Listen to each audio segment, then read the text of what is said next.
I think many of us struggle with what to call ourselves professionally when we first go independent, or at least it seems that many of us call ourselves different things, although we perform similar jobs.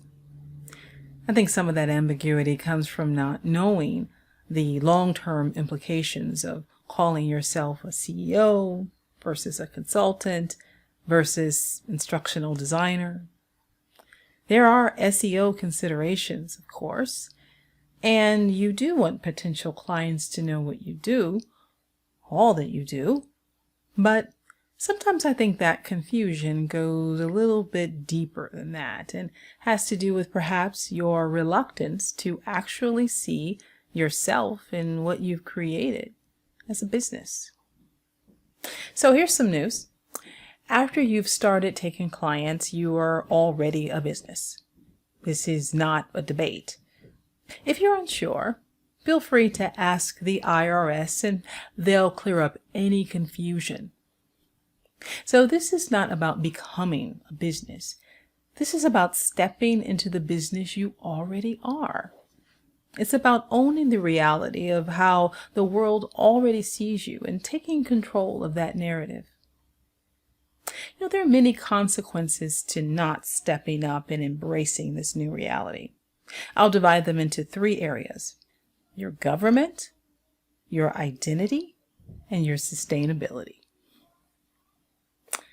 So look, I've been working since I was 16 years old, so I know the process. You get a check, and then you spend that check, right? When I got older, money like savings and 401k was deducted before I even saw the check. So guess what? You get a check, you spend a check. In summary, the check is the amount of money you have to use. Now, all of a sudden, you get a check, and that is indeed not the money you have to use.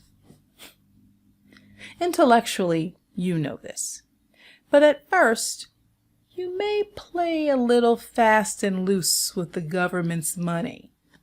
You'll catch up later in the year. You just need all the money printed on this check right now. You'll be fine. How do I know that? Because you're a good person. And because you're not blowing the doors off in the very beginning, when April comes around after a year of ignoring quarterly taxes, you can cover the bill with money that you made in Q1, money that you also didn't save taxes on. Then a year or two later, you'll confront a tax bill from the previous year that you can't pay, not even with the money you still aren't saving tax money on from Q1. If you can't find the way out of this problem, it's going to get bigger every year, and by problem, I mean tax bill. The bottom line is that your relationship with taxes changes once you switch from individual to business. I was never one of those people who studied my paycheck every 2 weeks and considered how much I was paying in taxes.